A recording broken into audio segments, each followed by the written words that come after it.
힘이신 여호와여, 내가 주를 사랑하나이다. 다시 한번, 나의 힘이신 여호와여, 내가 주를 사랑하나이다. 요 1절은 시편 18편 전체의 서론이기도 하고 또 중심된 내용이기도 하고, 그리고 또한 사실 결론까지도 같이 이어서 표현된 말씀이다, 이렇게 볼 수가 있습니다. 그리고 시편 28편은 다윗이 하나님께 드리는 신앙 고백이요, 또 찬양시요, 또 다른 믿는 사람에게는 간증이 되는 간증시다, 이렇게 말할 수가 있죠. 배경은 이 다윗이 여러 가지 어려움을 겪으면서 하나님을 알게 된 그 은혜를 고백하며 찬양하는 거예요. 특히 사울 왕과의 관계에서 많은 어려움을 겪었는데 그 중에서도 이 사울 왕과의 관계가 또 중심이 되어 있는 것을 볼 수가 있습니다. 그런데 다윗은 나의 힘이신 여호와여, 이렇게 고백을 하죠. 하나님이 나의 힘이십니다, 이 고백을 하는 거예요. 육신의 힘이라는 의미도 담겨 있겠고, 마음의 힘이라는 의미도 담겨 있겠고, 또 영적인 믿음의 힘이라고도 할 수 있겠고, 여러 가지 다 포괄적으로 말할 수 있는데, 이 내용을 보면은 나의 힘이라는 이 의미가 굉장히 추상적인 것이 아니고 아주 현실적인 거예요. 아주 삶의 실제 속에서 하나님은 나의 힘이십니다. 그리고 이게 굉장히 우리의 신앙생활에도 참 중요하고 깨달음을 많이 주는 말씀이죠. 2절 말씀 보면은 이에 대한 구체적인 내용을 좀 알 수가 있어요. 한번 다 같이 읽어보겠습니다. 시작. 여호와는 나의 반석이시요 나의 요새시요 나를 건지시는 이시요 나의 방패이시요 내가 그 안에 피할 나의 바위시요 나의 방패시요 나의 구원의 뿌리시요 나의 산성이시로다. 반석, 요새 막 이렇게 표현했죠. 방패, 구원의 뿔, 산성, 내가 피할 바위. 이건 전쟁터에서 긴박하게 죽이느냐 죽임 당하느냐라는 상황 속에서 다윗이 의지했고 해답이 됐던 그런 현실적인 내용들을 다 끌어서 지금 표현을 하는 거예요. 요즘으로 말하면은 하나님은 나의 K2 전차요, K9 자주포요, 초음속 미사일이요, 이러는 거죠. SLBM 잠수함이요, F-22 랩터요, F-35 전투기요, 이런 식으로 표현을 하는 거예요. 그러니까 나의 아주 실질적인 해답이 되시면서 그렇기 때문에 나의 힘이 되시는 분이시다, 이렇게 고백을 하는 거죠. 만약에 사업하는 분들에게 입장에서 본다면은 이렇게 표현하는 거예요. 하나님은 나의 자본금이요, 나의 거래처요, 내가 신뢰할 수 있는 그러한 동업자요, 그냥 내가 정말 탁월하게 개발한 어떠한 그런 아이템이요, 이게 다 여기에 해당되는 거예요. 직장인들에게는 하나님은 나의 인사권자요, 막 이렇게 해당이 되는 거예요. 공부하는 학생들은 마찬가지죠. 나의 형통함이요, 나의 건강이요, 나의 지혜와 지식과 총명이요, 나의 선생님이요, 아주 현실적으로 고백을 하면서 그런 의미에서 하나님은 나의 힘이십니다, 그러니까 우리가 신앙생활하면서 이걸 우리가 알아야 되겠죠. 그렇죠? 다윗에게 이렇게 힘이 되어 주시는 하나님이 여전히 나에게도 힘이 되어 주시는 분이시다. 그런데 다윗은 이 부분에 대해서 구체적으로 우리에게 알게 해줍니다. 3절 말씀부터 5절까지 읽어보겠습니다. 시작. 내가 찬송받으실 여호와께 아뢰리니 내 원수들에게서 구원을 얻으리로다. 사망의 줄이 나를 얽고 불의의 창수가 나를 두렵게 하였으며 수월의 줄이 나를 두르고 사망의 올무가 내게 이르렀도다. 그러니까 그동안에 여러 간증도 있고 은혜가 있고 합니다마는 지금 상황을 보니까 지금 이 현재적으로 닥쳐온 어려움도 있는 거예요. 그 어려움이 얼마나 큰지 막 사망의 줄, 불의의 창수, 수월의 줄, 사망의 올무, 추상적이지만 사실은 아주 끔찍끔찍한 그러한 어려움이 닥쳤다라는 것을 이렇게 표현하고 있는 것이죠. 그러니까 하나님은 지금 내게 감당할 수 없는 위기를 가져온 그 문제에서도 나의 해답이 되시는 나의 힘이신 하나님이시다. 이 고백을 하는 거고요. 자, 6절 읽어봅시다. 시작. 내가 환난 중에서 여호와께 아뢰며 나의 하나님께 부르짖었더니 그가 그의 성전에서 내 소리를 들으시며 그의 앞에서 나의 부르짖음이 그의 귀에 들렸도다. 그러니까 이 환경 속에서 다윗은 하나님께 기도한다 이거예요. 기도하면서 다윗에게 깨달아지는 게 뭐냐 하면은 환경은 이렇게 어렵지만 하나님께 내가 지금 기도로 아뢰니까 하나님께서 듣고 계시다. 그래서 6절 보면은 내 소리를 들으시며 그의 앞에서 나의 부르짖음이 그의 귀에 들렸도다. 이 고백을 하는 거예요. 그러니까 우리가 신앙생활하면서 반드시 우리가 잘 알아가고 체득해야 될 부분들이 바로 이런 부분들이에요. 살아가면서 위기는 얼마든지 있어요. 지금까지 어려운 과제들도 당연히 있었겠고 앞으로 얼마든지 또 있을 수 있는 게 삶인 거죠. 그럴 때에 다윗은 지난 시간에 주신 은혜를 기억하면서 하나님은 나의 힘이셨습니다. 그 정말 기가 막힌 상황 속에서 나의 힘이셨습니다. 근데 지금까지 승리하면서 은혜로 성취하면서 왔는데 지금 또다시 위기가 닥쳤습니다. 그래서 내가 하나님의 성전에서 기도하는데 하나님, 지금 변화된 건 아무것도 없지만 위기는 아직까지 진행되고 있지만 그러나 달라진 것이 하나 있군요. 하나님이 내 기도를 듣고 계시다는 것입니다. 하나님이 내 기도를 들으신다는 어느 시점에서의 확신이 있는 거예요. 내가 기도하니까 하나님께서 내 기도를 들으시겠지, 이것도 맞는 것이지만 여러분, 우리가 기도하면 알잖아요. 정말 어렵고 중요한 문제를 놓고 간절히 기도하고 기도할 때에 어느 시점에서 내가 하나님이 내 기도를 들으시겠지 하고 내가 생각하는 그 선을 넘어서 하나님이 내 기도를 듣고 계시다. 하나님이 내 기도를 들으셨다.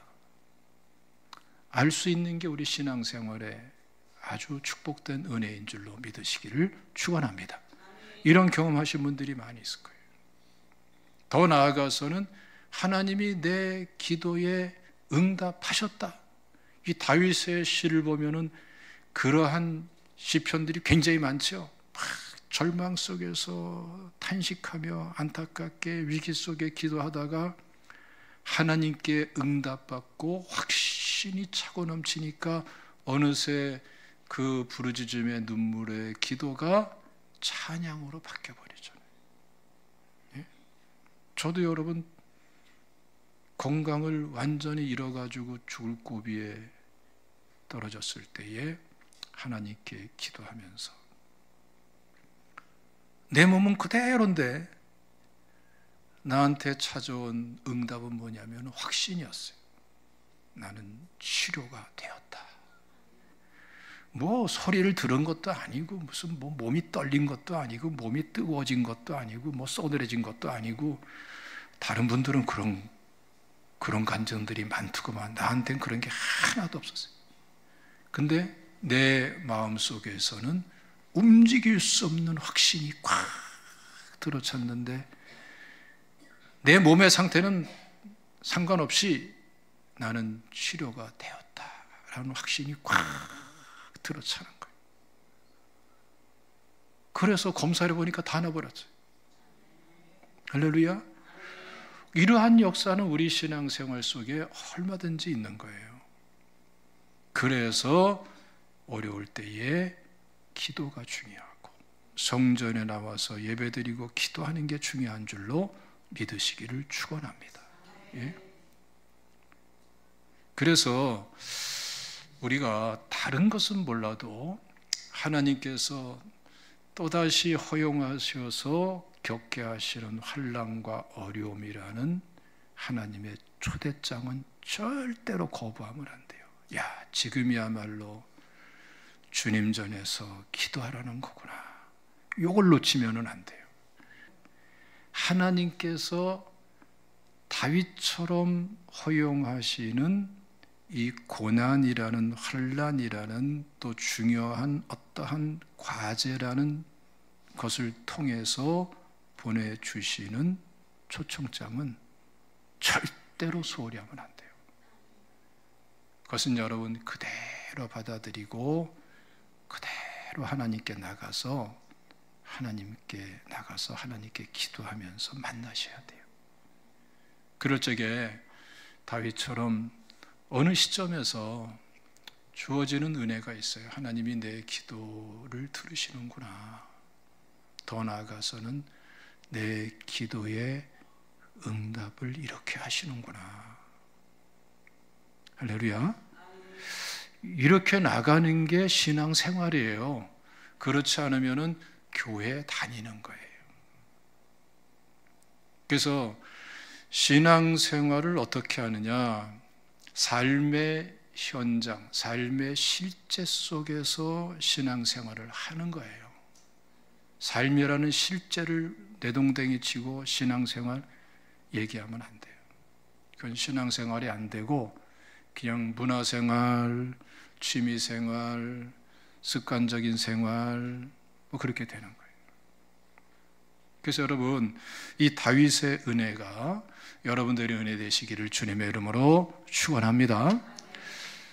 이렇게 기도가 달라지니까 다윗에게 있어서 새로운 확신과 은혜가 주어지는 거예요. 그게 7절 이하부터 쭉 나오는데 조금만 한번 읽어봅시다. 조금만. 시작. 이에 땅이 진동하고 산들의 터도 요동하였으니 그의 진노로 말미암음이로다. 그의 코에서 연기가 오르고 입에서 불이 나와 사름이요 그의 그 불에 숯이 피었도다. 그가 또 하늘을 들이우고 강림하시니 그의 발 아래는 어두캄캄하도다. 구름을 타고 다니시며 바람 날개를 타고 높이 솟아오르셨도다. 이런 내용들이 쭉 이어지는데 특징이 뭔지 아세요? 초자연적이다. 다르게 말하면 다른 차원의 내용을 말씀하는 거다. 뭐 산성이고 뭐 방패고 바위고 이런 차원이 아니라 하나님께서 개입하시니까 사람으로서는 감당할 수 없는 하나님의 이 역사가 지금 이렇게 시작되는구나 라는 것을 이 특별한 표현을 가지고 지금 상징성 있게 지금 고백을 하는 거예요. 실제로 하나님은 하나님이 하실 일을 하나님만이 하실 수 있는 방법대로 이루시는 줄로 믿으시기를 축원합니다. 그래서 절대로 낙심할 필요가 없어요. 우리 성도는 오히려 위기가 기회가 되는 줄로 믿으시기를 축원합니다. 자, 20절 말씀 읽어보세요. 20절부터 시작. 여호와께서 내 의를 따라 상 주시며 내 손의 깨끗함을 따라 내게 갚으셨으니 이는 내가 여호와의 도를 지키고 악하게 내 하나님을 떠나지 아니하였으며 그의 모든 규례가 내 앞에 있고 내게서 그의 규례를 버리지 아니하셨음이로다. 또한 나는 그의 앞에 완전하여 나의 죄악에서 스스로 자신을 지켰나니. 보세요. 여호와께서 내 의를 따라 상 주시며, 그러니까 하나님은요 다윗에게 왜 이렇게 특별한 만남을 주시고 응답하시고 왜 특별하게 다윗의 편을 들면서 다윗의 위기 때마다 친히 해답이 되어주시고 힘이 되어주셨는가? 다윗은 그 삶의 현장에서 말씀을 놓치지 않았어요. 이게 참 중요합니다. 여러분들 항상 그 갈등을 하죠. 말씀이냐 현실이냐, 내 이기적인 욕심이냐 말씀이냐, 인간적인 방법과 권모 술수냐 하나님의 말씀이냐. 그렇죠? 내가 무자비하게 나갈 것이냐 아니면은 말씀이냐.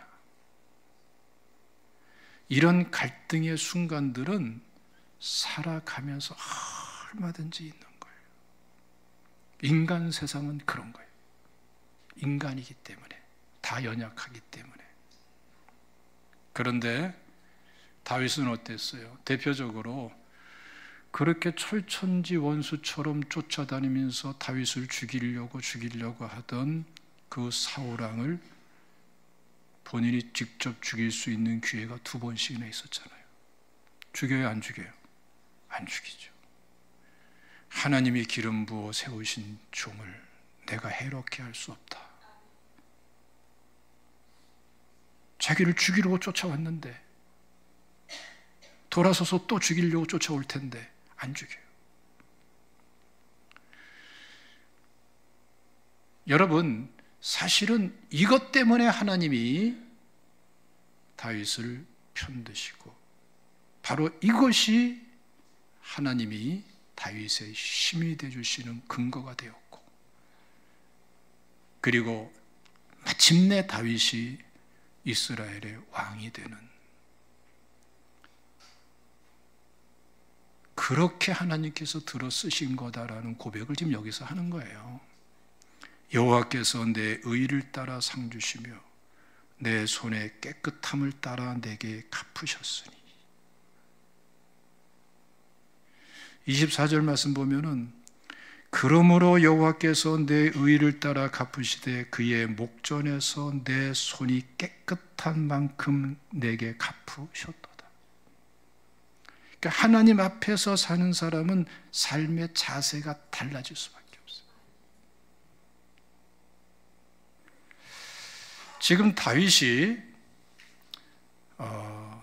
여호와께서 내 의를 따라 상 주시며, 그렇죠? 여호와께서 내 손이 깨끗한 만큼 내게 갚으셨도다. 이거는요, 내가 옳고 그러면 그 선에서 끝나는 거 아니에요. 선으로 악을 이기라는 말씀처럼 나도 보호하지만 내가 이끌어야 될 사람들 전체를 보호할 뿐더러 심지어는 악을 행한 그 사람까지도 보호할 줄 아는 게 성숙한 자세예요. 사람은 다 부족하잖아요. 누가 누구를 어느 선까지 정죄할 거예요? 하나님이 주시는 기회를 함께 나누게 해줘야지. 믿습니까? 그 다음에 또 그러면은 어떡하나 그런 생각하지요? 저라고 그런 생각 안 했겠어요? 거기에서 중요한 거는 나는 하나님 앞에서 말씀대로 가는 거예요. 그것이 상급이 되는 것이고 그것을 따라서 하나님은 갚으시는 거예요. 그러니까 우리가 하나님 앞에서 사는 것이지 무슨 세상 앞에서 세상 기준으로 사는 그 수준이 되어야 되겠어요? 하나님 보시옵소서. 하나님 내가 이렇게 심습니다.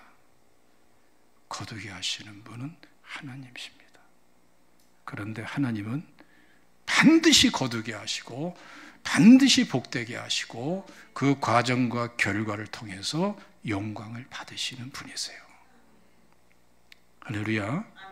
그래서 여러분 29절 말씀 보면은 참 귀한 말씀입니다. 다 같이 읽어보겠습니다. 시작. 내가 주를 의뢰하고 적군을 향해 달리며 내 하나님을 의지하고 담을 뛰어넘나이다. 이 말씀을 이렇게 대할 때마다 떠오르는 분이 있어요. 제 외사촌 형님 되시는데 나랑은 나이가 엄청 차이가 나요.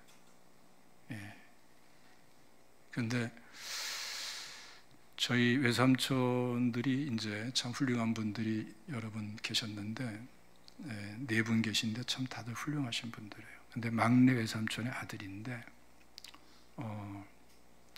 제가 아주 어릴 때 꼬맹이 때 그때 저희 집에 처음 오신 분이에요. 근데 이분이 어떤 분이냐면은 저희 이모님 말씀 들어보면 이모님하고 오랫동안 이제 그 대구에서 가까이 이렇게 지내고 그래서 살고 그랬는데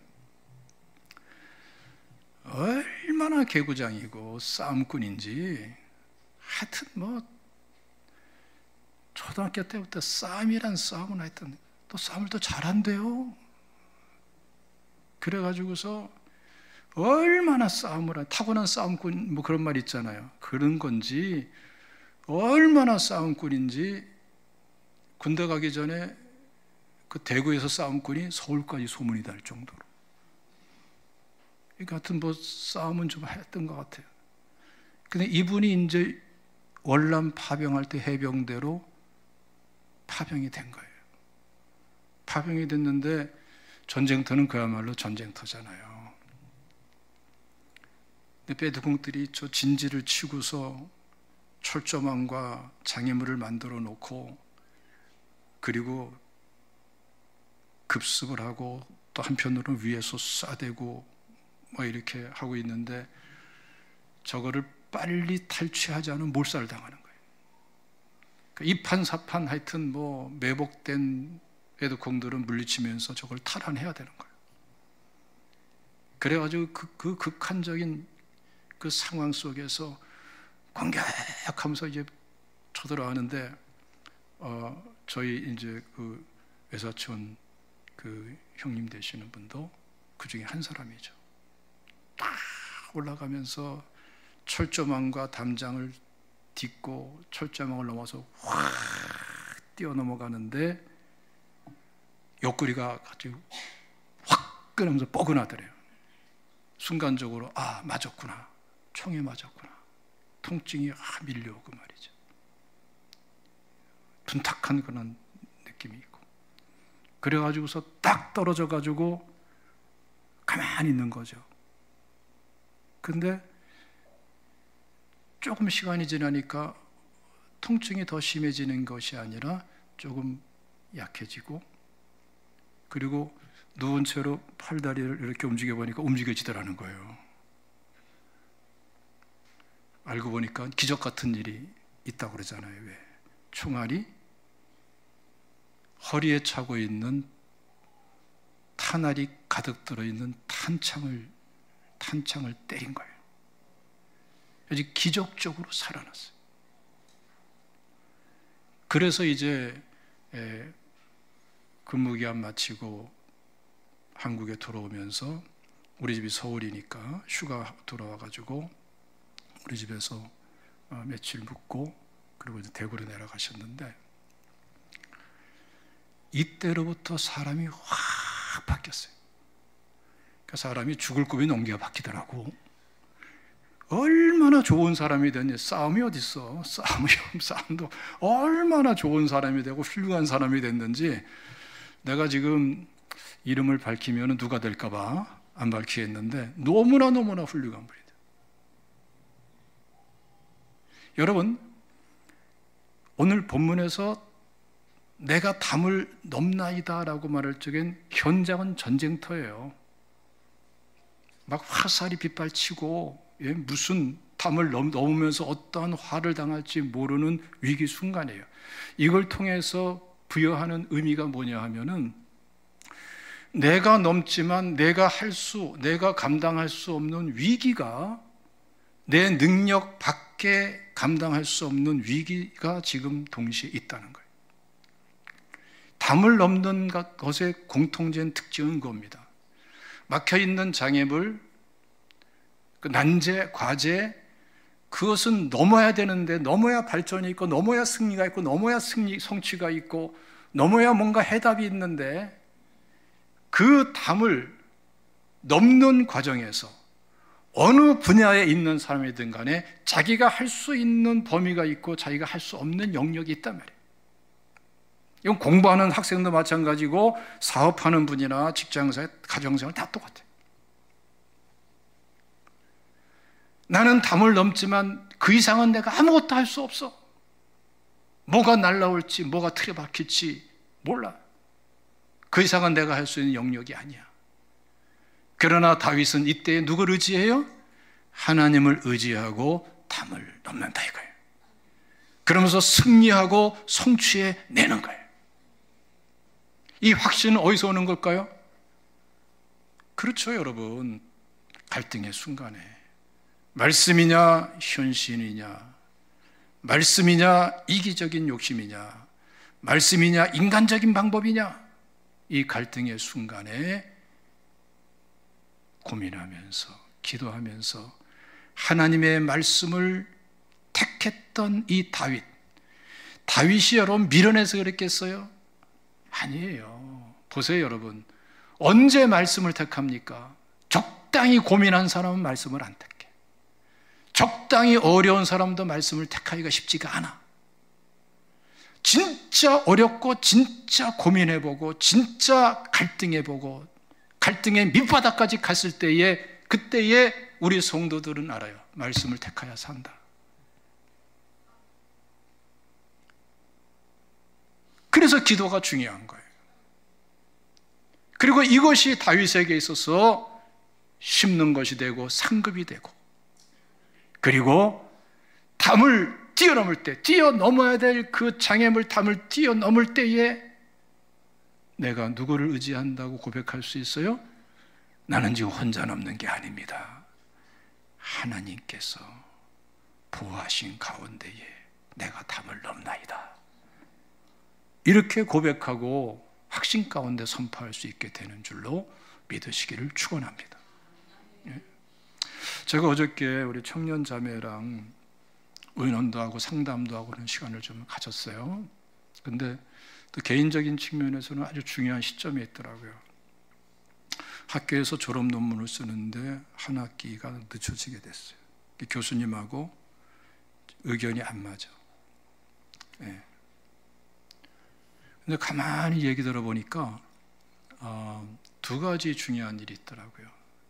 첫째로는 이 자매님이 쓰는 논문이 너무나 좋은 논문이에요. 너무나 귀한 논문이에요. 둘째로는 그 교수님이 너무나 좋은 분이에요.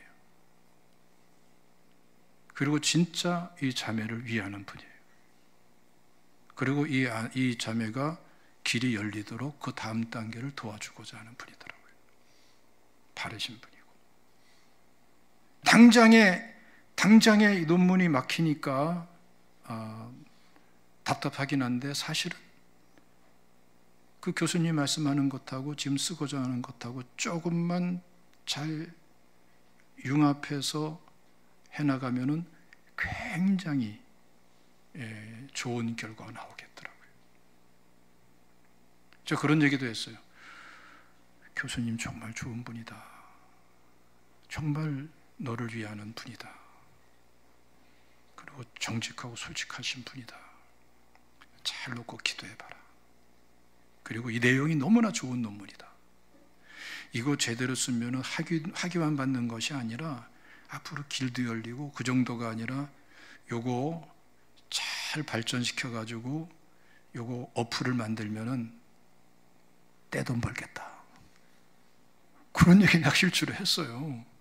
그래서 그때 내가 그런 얘기를 했어요. 야, 너 잘하면은 한 달에 11조가 1억도 될 수 있겠다. 또 배가 아프지. 좀 과한가요? 여러분 그 아기 상어 아시죠? 바바바 뚜뭐 뚜뚜루뚜루 있잖아. 그거 별거 아니에요. 그게 얼마나 엄청난 매출을, 그리고 얼마나 전 세계적으로 많은 외국인들이 그거 보는 줄 아세요? 굉장합니다. 아기 상어 열풍이에요. 열풍 한쪽에서는. 근데 내용 별거 아니야. 근데 별거 아닌 속에 별거가 있는 거지. 거기에 비하면 엄청난 지금 계획이 지금 그 논문에 반영이 되겠더라고요. 우리 청년들에서 기도 많이 하시기 바랍니다. 할렐루야. 좀 기대가 많이 돼요. 여러분, 담이라는 것은 있습니다. 그런데 그 담을 확신 가운데에 뛰어넘는 사람은 다윗과 같은 사람이에요. 그래서 말씀과 현실과의 관계 속에서 고민하세요. 쉽게 생각하지 말고 갈등해 보시고 몸부림쳐 보시고 기도하면서 낙심과 절망도 해보시고, 여러분 때에 따라서는 말씀을 대로 살면은 죽을 것 같은 위기도 느낄 수가 있어요. 그런 고민을 해보셔야 돼요. 그 가운데 우리는 사실은 생각 이상의 많은 은혜를 받게 되고요, 하나님과의 관계에서 큰 특권을 누리게 되는 줄로 믿으시기를 축원합니다. 34절 말씀 보면은 내 손을 가르쳐 싸우게 하시니, 하나님이 승리할 수 있도록 도우신다는 거, 이끌어 주심이 있다라는 거예요. 여러분, 이 은혜를 많이 누리시기를 축원합니다. 할렐루야. 내 능력만 가지고 사는 거 아니에요. 내 손을 가르쳐 싸우게 하시는 분. 할렐루야. 그래서 다윗은 43절 말씀부터 쭉 보면은 기대감이 넘치게 돼요. 하나님께 대한 기대감이. 그 기대감을 가지고 주께 감사하며 주의 이름을 찬송하리로다 선포합니다. 사랑하는 성도 여러분, 신앙생활에서 누릴 은혜들이 너무나 귀합니다. 절대로 피상적인 신앙생활 하지 마시고 제대로 된 신앙생활을, 말씀 그대로의 신앙생활을 하고자 하면은 하나님께서 내가 노력한 것과 비교할 수 없이 큰 은혜로 만나주시고 축복하시고 영광 받으시는 줄로 믿으시기를 축원합니다. 기도하겠습니다.